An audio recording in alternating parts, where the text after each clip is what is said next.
when it comes to heart disease, what we want to think about is that the iceberg is way out there, and that's heart disease. And we need to be able to see and predict that, okay, at some point in the future, because heart disease is still the #1 killer, we want to enact prevention today. So just like, okay, we see the iceberg out there, we need to slow down, we need to make a turn so we can avoid the accident. We don't want to go to a doctor and then have the doctor tell us, okay, well, you've got heart disease, now we have to get you ready for surgery, we have to put you on medication. You don't want to wait to that point. You have to say, okay, at some point after the age of 30, your risk of heart disease is going to go up each year. And it is completely preventable, and it's completely reversible. So let's talk about how we're going to do that. And of course, like everything that we do when we do LifeWave Connect, when we do these webinars, there's going to be plenty of references, so it's going to be based on clinical literature and also practical experience. Okay, so the first thing, let's talk a little bit about the human heart. It's actually very interesting in the sense that we normally think of the heart as being a pump, right? We're going to be pumping blood, and of course it does that, but the majority of the energy is actually used for warming the blood. So when we're thinking about some things we think we might know about the cardiovascular system, it's interesting to step back and say, well, sometimes we may not know everything that we thought. Another very interesting thing about the human heart is that it has an extremely powerful energy field. And it's measurable with something called the squid magnetometer. It's a superconducting magnetic device that was invented back in the 1960s. And this energy field around the human heart is about 100 times more powerful than the field produced by the brain. So we can use these techniques to quantify and measure the electromagnetic system around the heart and the brain, and also look at the shape of these fields. We'll talk about that in just a second. It's called magnetocardiography. And what's important about this is that the shape of the field, if it changes in a detrimental way based off of a standard, we can predict heart disease many, many years before you actually have a problem. It's similar to medical infrared imaging. Medical infrared imaging can detect vascularization of breast tissue, as an example, years before a woman gets breast cancer. So this allows us to come up with strategies to reverse this pathology before it becomes a serious problem. So these are very, very important tools. Now, of course, we're going to associate the emotion of love with the heart. So what is the relationship between spirituality and the heart? And normally we might think of this as being something esoteric, but I don't really think so. I think things that are esoteric, mystical, are really a science that hasn't been discovered yet. So let me show you what I mean by this. The Old Testament, of course in Christianity, it's all kind of relative. In Christianity, the book of Genesis is in the Old Testament, and then of course there's the New Testament after the birth of Christ. So in the Old Testament, let's say we were going to take a look at, it was written of course in Hebrew, New Testament was written in Greek, and the interesting thing about both of those languages is that each letter in those alphabets can be converted into a numerical value. So let's say that we're talking about the heart. What is the Hebrew word for heart? It's lev. Okay, doesn't seem like much so far. But if we convert lev over to a number, we come up with the number 32. Okay, what do we know about the number 32? Well, first, it's a number that's known for balance and harmony and peace, like you might expect. Nothing unusual there. But if we look at the King James Bible. And the reason I'm going to use this version is because many people consider it to be mathematically pure and the inspired word of God. So if we were to look at it this way, right? So let's say if there really is a God and creator, then you would expect that God would be the best mathematician, physicist, biochemist that ever existed, and God would leave a signature someplace.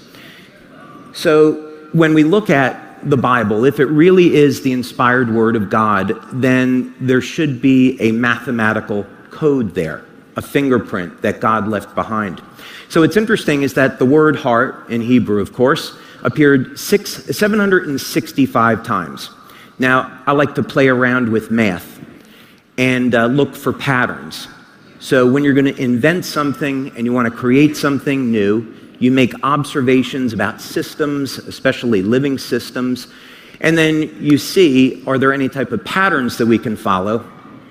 And the interesting thing is that if you take that 765 and you add each number individually, and you keep doing that until we get a number between 0 and 9, 9 means fulfillment. Okay, interesting. What else can we say? Okay, now let's just use the first 5 books of the Old Testament. So what I thought was, okay, let's take the number of times the word heart appears in the Old Testament. So you can see here in book of Genesis, 11 times, Exodus 37 times, and so forth. It appears exactly 100 times. Now, if you take the number of times it appears and then divide it by 32, the numerical value of heart, then you get those numbers in that last column, and then you add them up, and you get 3.125. Okay, let's do the same thing now, and what we'll do is we'll take the number of times that it appears instead of individually, but in passages, then it's 92 times, and if you add them up, it's 2.875. Doesn't seem like anything yet. However, if we take the number of times the word appears, add the number of passages, it equals 6. To get the average is 3. And then in the Bible, the number 3 represents God's presence in something. So we start to see something here, that the word heart can be distilled through a series of mathematical calculations down to a number which represents God's involvement. So anytime you see the number 3 in the Bible, it always means God is involved in something. Okay, maybe you're not convinced yet. Let's take the number of times that it appears in the passages, 100 plus 92, 192, 1 plus 9 plus 2 equals 12, 1 plus 2 equals 3. God's involvement again. Let's take let's take the number of times the word appears plus the number of passages. 192 divided by 2 is 96.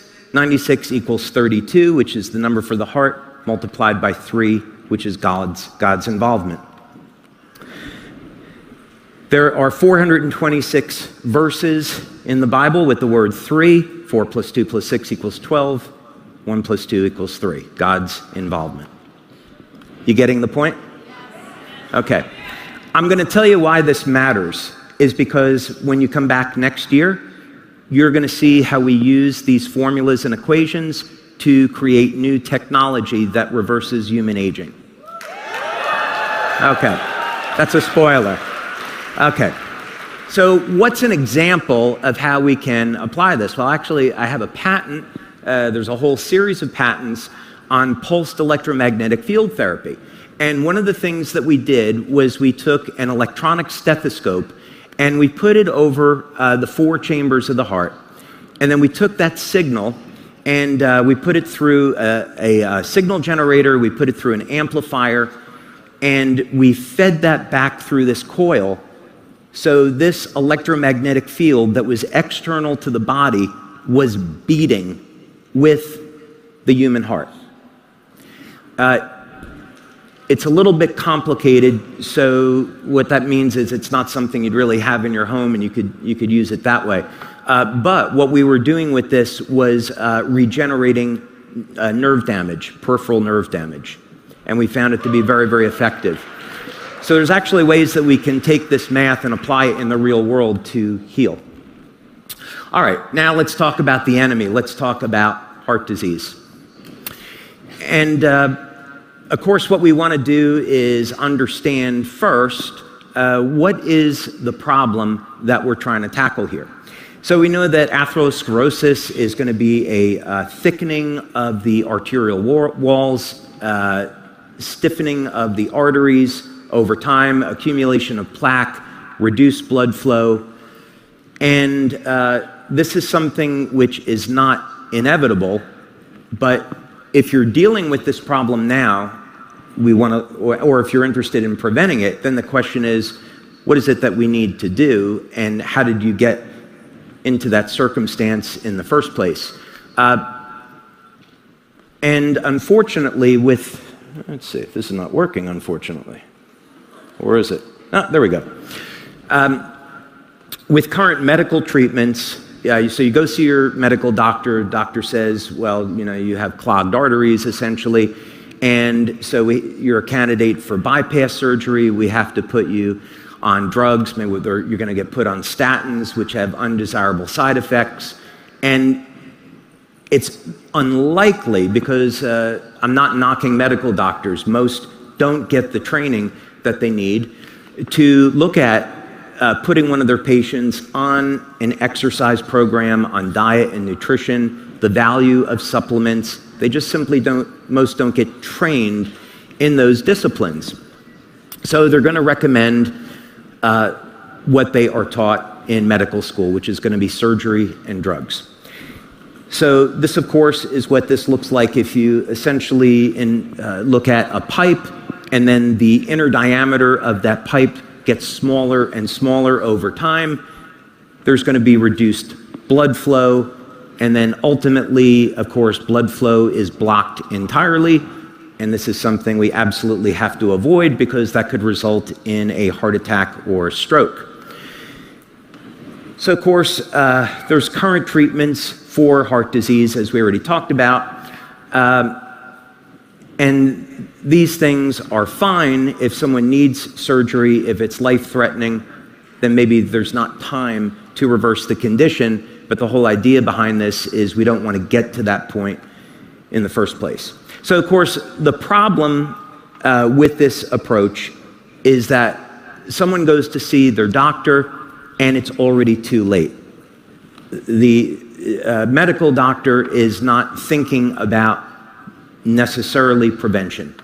Not most of them. You have medical doctors, of course, that are clinical nutritionists, they're acupuncturists as well, and they're going to be looking at these therapies. So I'm definitely not knocking medical doctors. This is more a commentary on the system of indoctrination in medical school of what is lacking. So again, we can use an analogy behind this. It's like, do you want to go to see a mechanic and get an oil change, get new tires, get these things taken care of as preventatives, or do you want to wait until your engine seizes and you've run out of oil, or your tires go bald before you start to correct it? Okay, the choice is pretty obvious, is that we want to do the preventative maintenance on the human body so we don't end up in this situation. So, a little bit of a disclaimer first. I am not a medical doctor. I'm not giving medical advice. We don't claim that our products treat, cure, or mitigate any disease in human beings or animals. And these recommendations are for you to simply say, wow, this is very, very interesting research. I need to take this research to my healthcare practitioner so they can recommend what will work for me in my situation. Is that fair? Come on. Is that fair? All right. Fantastic. Great. Okay. So let's look at some of the causes first of heart disease. Most of these are going to be pretty self-evident. We're going to start with lack of exercise. And a good reason to start with this is that the clinical data is overwhelmingly positive that exercise is better than any type of pharmaceutical drug when it comes to preventing and reversing heart disease, bar none. So any strategy that is going to include preventing or reversing heart disease by default has to include some type of exercise. It can be, if you have some weight to lose, it can be just something as simple as walking, getting the body moving, starting off slow and working up, and then preferably doing combination of resistance training and cardio. Lack of proper nutrition is obvious. If you saw that movie Super Size Me, where the guy was eating McDonald's 3 times a day, after like 2 weeks, he was practically dead, right? So we have to be thinking about our nutrition. What are we putting in our bodies? That's absolutely critical. The natural aging process. Our body is going to be a little bit more prone to detrimental effects from aging, and so this is why techniques to reverse the human aging process are so very necessary, because we can use it as a way to mitigate serious disease. Genetics, of course, plays a role. Medications make people more likely to get heart disease or ironically die as a result of taking the medication. And then, of course, physical and emotional stress. Okay. Here's an interesting study on exercise. We won't go through the whole thing now in the interest of time. But basically what this says is that if you're exercising, either doing low intensity or high intensity, you're going to be significantly reducing your risk of cardiovascular disease. And again, no surprise there. VO2 max. So VO2 max refers to the ability of our muscles to use oxygen. How effectively do we take oxygen that's in the blood and then turn it over into usable work? The better the VO2 max, the healthier the cardiovascular system, right? And that inherently is going to make sense. But what's also really important here as a concept is that if you were to take the population and you were to look at a scale of people that were terribly out of shape, that were in a disease state, and then people that were Olympic athletes, what happens is that if you move people from the very low end, even up into the middle range, you are significantly reducing that person's risk of having a heart attack or stroke. So what this means is that when we're thinking about mindset on this, what type of goals do you have to set in terms of exercise? You don't have to think in terms of, I've got to exercise like a professional athlete or an Olympic athlete in order to be completely healthy. No, that's not it at all. What it means is that if you're getting yourself into a reasonable degree of shape, each step that you take in the right direction is going to continue to reverse your odds of getting a serious event like a heart attack or stroke. So these things are obviously really important. Okay, I think we've kind of covered this a little bit, but I want you to take a look at the very last sentence there. The summary hazard ratio for mortality, comparing the slowest with the fastest quarter of walking speed, was 2.87. So this is a remarkable reduction in risk of heart disease. Okay, so the bottom line here is anytime you're going to make a serious change in your diet, in your exercise, you want to be guided by your healthcare practitioner, because they're going to know what's best for your specific situation, especially if you have a pre-existing condition. So if you don't have training in this, definitely work with a trained healthcare practitioner. Okay, so let's take one more look at this so we know what we're dealing with, but this is a pretty good picture of what happens over time. So for people that are young and healthy, arterial wall looks normal, there's no accumulation of plaque, and then over time, this plaque will accumulate. There's a whole variety of reasons, by the way, for why this happens, but suffice it to say that it does. So there's early warning signs. That's a good thing. Now, guys, I have bad news for you and kind of good news. The good news is that if you have erectile dysfunction, it's an early warning sign of heart disease, so you can go ahead and do something. The bad news is, I'm sorry to hear you have erectile dysfunction. But that's something, it's a little bit, we refer to it as the canary in the coal mine. That is about 60% of the time, it is going to be a symptom of cardiovascular disease. So another percentage of time, let's say it's psychological, but the majority of the time, it's an early sign that there's heart disease. Of course, poor circulation. If you're having problem with your extremities, they're getting cold, that's going to be an indication that the cardiovascular system isn't doing what it's supposed to. High blood pressure, of course, is fairly obvious, chest pain, and so forth. So, and by default, as the amount of weight that you have around your waist increases, further risk of heart disease, diabetes, and cancer. So the good news is that there's warning signs here, and we don't have to really guess as to whether or not we're prone. The other way to look at this, too, is that as we get over the age of 30, 35, we should be proactively engaged in proper exercise, diet, nutritional supplements, patches, to reduce our risk of having a heart attack or stroke as much as possible. Okay, so then how would we characterize some of these things?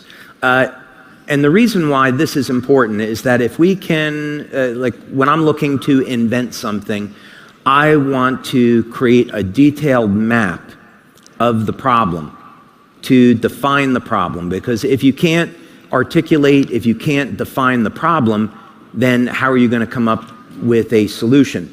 So in things like age reversal, you want to understand what is really going inside the cell. We can look at mitochondrial function. We can look at the potential, the electrical potential around the cell. There's epigenetic changes that occur, so changes in gene expression. The ability of the cell to detoxify. We look at the phase angle around the cell membrane. These and other measures are an important way to define the aging process. So as we define the aging process, then we can look at each one and say, okay, how exactly could I go about enhancing mitochondrial function? And then if we do that, what effect is that going to have on gene expression over time? And ultimately, is that going to result in lengthening telomeres? Is it going to result in beneficial changes in gene expression? And then so ultimately, do we see reversal of the age of the cell? And this is actually a relatively long process. We were doing a study, I don't know if I should say this. What the heck. We were doing a study on to see if any of our patches would lengthen telomeres. And what we found is that if we looked at 3 months post using this patch, you couldn't see any change in the telomeres. But at 6 months, you began to see those changes. In age reversal, you have to go about 6 to 9 months of using a product before we actually start to see beneficial changes in gene expression. So some of these changes are going to show up in a relatively short period of time. There are effects which we can measure in the metabolism of the cell by doing blood and urine testing that will show up within minutes, bioelectrical tests that show up within less than 1 minute, but then other things are going to be much, much longer, 6-9 months. So it's important that we look at these things from the point of view of, You start on an exercise program, you start taking supplements, you start using patches, there's going to be effects that you're going to see immediately, like reduction in pain, improvement in range of motion. There's going to be other effects that will show up over a period of a few weeks, such as 3 to 6 weeks, improvements in cognition. And then there's other effects yet that are going to show up over a period of many months. So it's important to be very, very consistent with these programs. Don't start a program and then a week or two later stop because you didn't think something worked the way that you wanted it to. This is about, a lifetime commitment to health and wellness. Okay. So how could we go about then reversing heart disease? Let's get right to it. And we want to do this, of course, as natural a means as possible and hopefully avoid surgery and avoid medications. Okay, so we're going to skip through this one very quickly with exercise, but needless to say, there is a direct correlation between human aging and strength and stamina. The correlation is extremely clear that if you want to have a long health span and stay healthy and strong for as long a period of time, you must exercise. There's no other way to go about it, because if you're in your 70s and you're not exercising and you've had significant sarcopenia, reduction in muscle mass, that's also going to translate into a reduction in bone density. And then, of course, the first time you fall, you may have an accident that you may or may not recover from, and that recovery is going to take a long period of time. You may see something next year that will solve that problem. I think that's a fair tease. Okay. So, talk to your doctor about starting slow. Get into a program that is going to work for your lifestyle. Don't try to, become an Olympic athlete your first week. All right, start off slow and then make progression. It can be something as simple as walking 20 or 30 minutes a couple of times a week. If you want to get a little bit more aggressive, then start doing Tabatas, which are phenomenal. And definitely get into resistance training. Again, it doesn't have to be anything complicated. It can be body weight exercises to start, and then hopefully you're going to be weight training. By the way, a very interesting study that was done in Russia on lifting very, very heavy weights in a static hold. It found that when you're going to do an exercise like a static squat or a static bench press with heavy weight, the pressure from the weight put on the bone causes stem cells in the bones to come out into the blood and the lymphatic system. So this exercise, as it turns out, especially heavy resistance training, is a way to increase the number of circulating stem cells in the body. Okay. Now, LifeWave patches, this combination of X39 and X49 was talked about a little bit before, and you can find this study in our back office, so we're just going to skip through it quickly now. But basically, when you're embarking on an exercise program, you want to make sure that you're getting adequate protein in your diet several times per day. Especially, you need to be acutely activating mTOR. So mTOR is what's turning on muscle protein synthesis, and so you want to have about depending on your age, about 3 to 4 grams of the amino acid leucine in that protein serving. So if you're a vegan or a vegetarian, your protein source is going to be lower in leucine. If you're consuming things like whey protein, red meat, you're going to have a higher amount of leucine. But you could be consuming 20 or 30 grams of protein, and if you don't have enough leucine, you're not turning on muscle protein synthesis, and you're not going to be building new muscle, even if you're exercising and you think you're eating right. But when you use a tool like the patches, it's going to dramatically increase the rate at which you're going to improve your strength and stamina. Okay, and here's some other figures here of X49 only versus the combination of the two. And there's a really nice study about this in our back office. Okay. And the really nice thing about this is that X39 and X49 complement one another. X39, I used to be able to say this. I'm not technically supposed to say this anymore. So I think what I can say is that X39 works on the entire body and X49 is more selective, right? But the bottom line is that it'll make you leaner and stronger. Okay, and this is an example of a 74-year-old on the before and after. Okay, let's keep things moving here. And let's talk about nutrition, hardening or stiffening of the arteries. Okay, vitamin D. There was a age reversal study that I saw recently that involved 5 different substances. One was zinc, the other was vitamin D, another one was growth hormone, another compound that was used was metformin. But in any case, the reason I bring this up is that it was shown that through the combination of these materials over a period of 9 months, the average reduction in human age was 6.5 years. So vitamin D should not be underestimated. 50,000 IUs of vitamin D daily, which is only to be used for a short period of time, and if you have a problem with your kidneys, you shouldn't take this much. And you should always do this under the advice of your healthcare practitioner. But vitamin D at 50,000 IUs per day has been used successfully for treating cancer. 50,000 IUs of vitamin D daily has been used successfully to push viruses out of the body. And that information would be helpful for people to know, but unfortunately some of the powers that be want to suppress freedom of speech and not let you know that.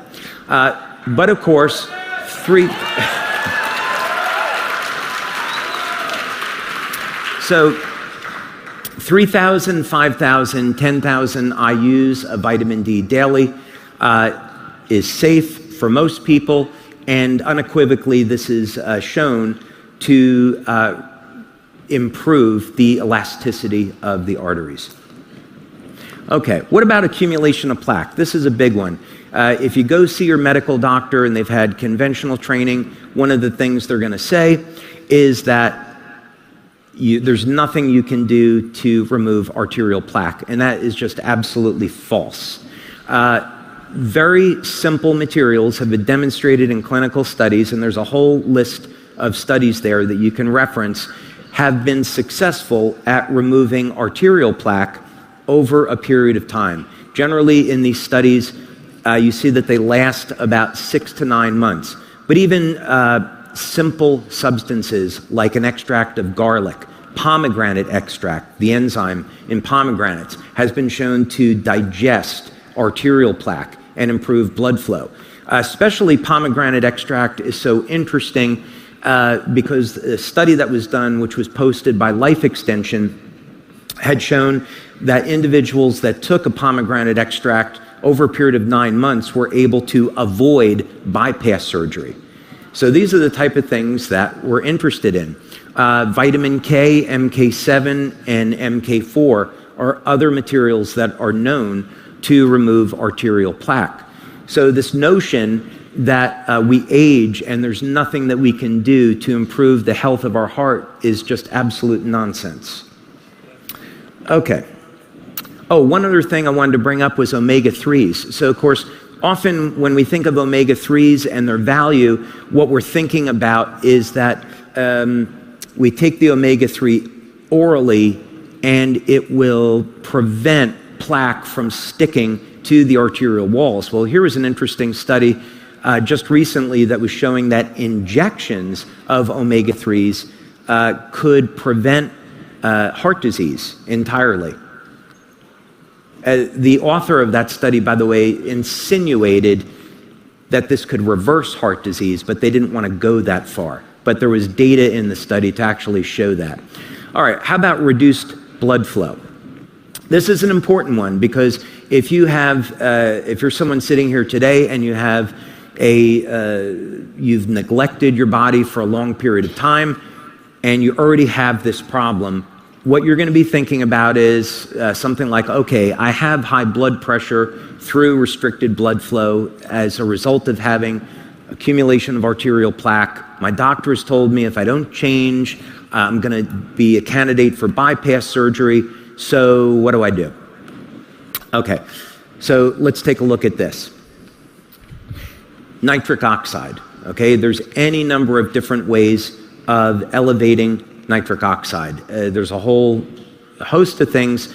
Many studies have actually shown that beets are one of the best ways, compared to supplementation, of naturally elevating nitric oxide. Pycnogenol, which is a pine bark extract, is another good way to do it. And for kind of like a 1-2 punch here, the combination of garlic and vitamin C has been shown to increase nitric oxide levels by about 300% over baseline. So you get the benefit of reducing the arterial plaque and improving blood flow, all in the same combination of using those two.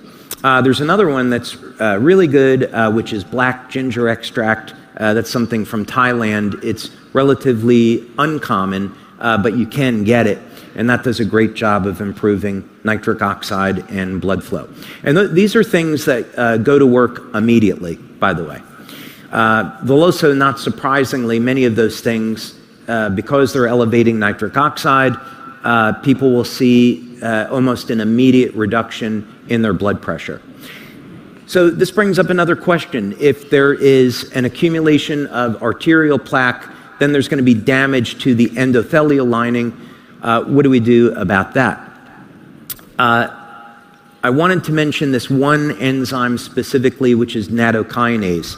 Now, nattokinase is it's a natural enzyme, and it's found in fermented soy. And very quickly, this was discovered in Japan. And what was found was that people that were consuming natto had a much lower risk of heart disease than a control population.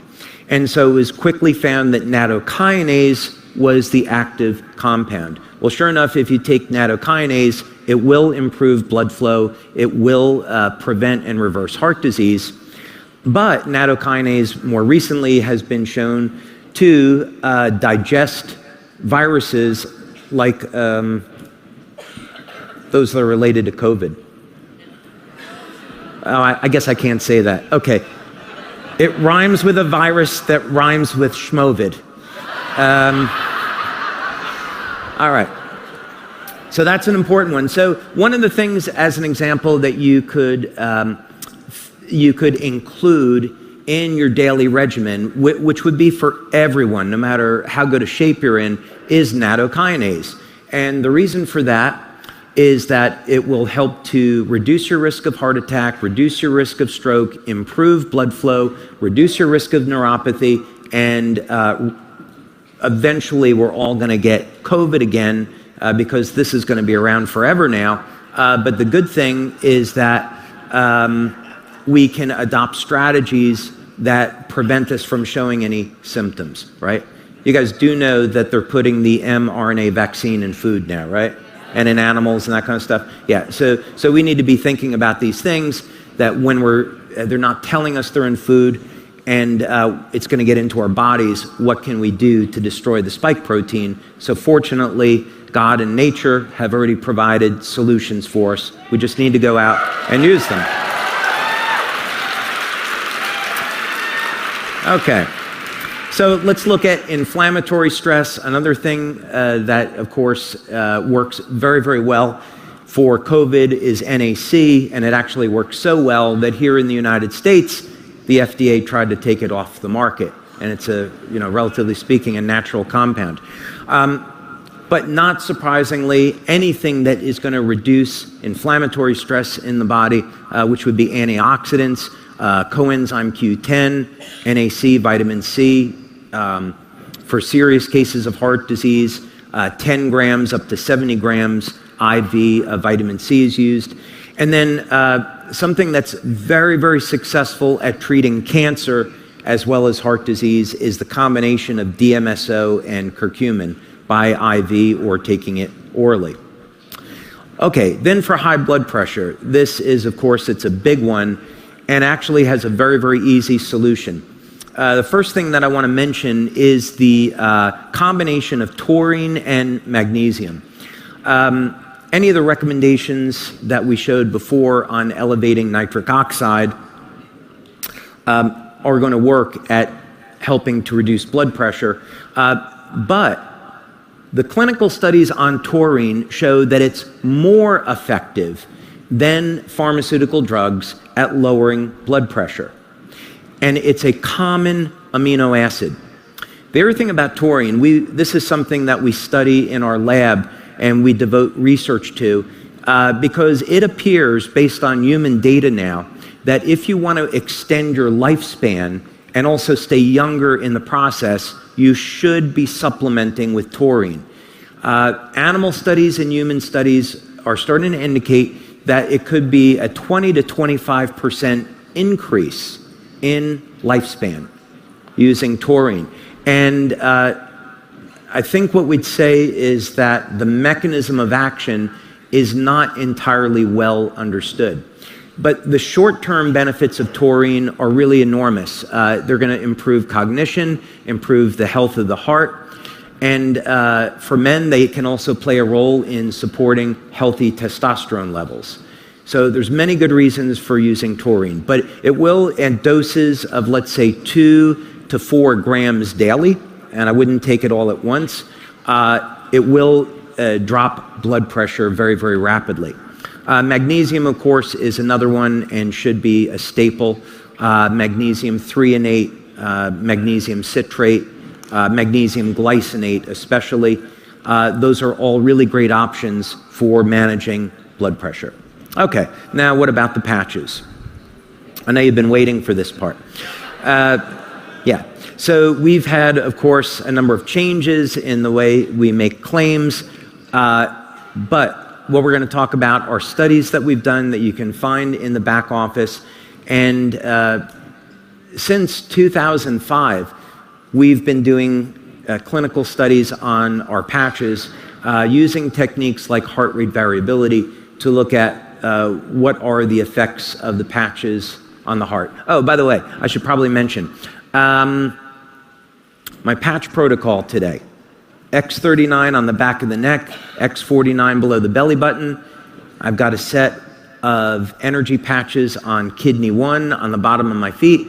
And of course, I have patches on heart 3 on my elbows. So I wanted to patch the heart meridian since we're talking about heart to heart. So we have done studies on X39 as well as our other patches at improving the health of the heart. And it happens very, very quickly. With X39 in as little about 6 weeks, we see measurable improvements. Now, there's this little thing called copper peptide. And as it turns out, if you go take a look at the research that Dr. Lauren Picard has done since the late 1960s, there is a very strong correlation between levels of copper peptide in the body and the health of the heart. And of course, longevity. And these effects are directly attributed to the ability of copper peptide to have favorable gene expression. Okay, and that's an example of one of the studies. Now, we've also done studies, as I mentioned, on energy enhancer. This one was done by Homer Nazaran, a biomedical engineer at the time at the University of Texas in El Paso. But with techniques like heart rate variability, which measures the ratio of muscle contractions between the chambers of the heart, low frequency and high frequency muscle contractions, we can see the effects of our product on the autonomic nervous system. So if we can get the body into a more relaxed state, that's going to have a favorable change on heart rate variability, and ultimately that'll show as an improvement in the health of the heart. Sorry, I've got to keep moving here. I'm a little bit behind. This is another study by Tom Budzinski, and again, you can get this in your back office, and it's showing very, very similar benefits. Now, carnosine is stored in the brain and the heart and the muscles. It's for anyone that has a problem with their eyes, there are carnosine drops that you can take. So if you have high blood pressure and now you're having a problem with your vision, you should be thinking about carnosine. But you can actually, in Europe, it's prescribed as medication for the health of the eyes, and you can get it here now in the United States. But because carnosine is an antioxidant, it's an anti-inflammatory, what we found when we studied carnosine and heart health was that even within the first week, it was going to show very, very significant improvements in strength and stamina.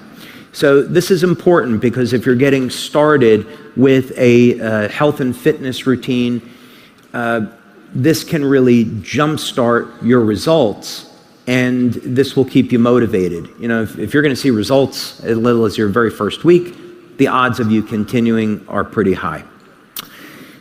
Okay, and another important thing about carnosine, very, very interesting thing about this nutrient, well, two things. One that I will just say, this study was done by oral carnosine, is that it protects the telomeres from shortening. So in animal studies, in mice and rats, carnosine has been shown to increase lifespan by 35 to 40%. But even maybe more impressive is that the animals do not age until the very, very end of their lives. So it's like they stay 25, right up until the very end. The other thing about carnosine for athletes is that it's going to act as a buffer for lactic acid. So what that means is that when you're competing or exercising and trying to improve stamina, it's going to help set off that muscle burn and allow you to perform longer and better. Not surprisingly, Eon, because it's for stress reduction, is going to have a very, very favorable effect on the human heart. So this is all to say that there are any number of patches that we sell that have favorable, beneficial effects on the heart, but through different mechanisms. So, work with your practitioner on, or just try things and see which product is going to be right for you, which is going to be the best one to use for yourself. But I would always recommend starting with X39 and then going from there, since the effects are so broad. So the bottom line on this is speak with your doctor first and work with your healthcare practitioner at putting together a program that makes sense for you. And think about these things in terms of long-term benefits, not that you're going to do it for a month or 2 months. Really be looking at the big picture. Also, be thinking about, why is it that you're going to be doing this? Think about the people in your life that love you and that you love, and you want to be in their lives for as long as possible. And so you're only going to be able to do that if you're around and you're healthy. So, be thinking about these things for motivation. And then I think lastly, what has been proved definitively is that when we live in a state of anger, aggression, stress, it elevates oxidative stress in the body, it elevates inflammatory stress, and it is going to be a contributor to heart disease. On the other hand, it has been absolutely proven in studies that when we live in a state of love, it reduces stress in the body and it reduces our risk of disease. So let's be thankful for what we have. Let's love one another, put aside our hatred and anger, and make this planet a true paradise to live in. Thank you for your time, and I'm looking forward to seeing you all back tomorrow. Thank you.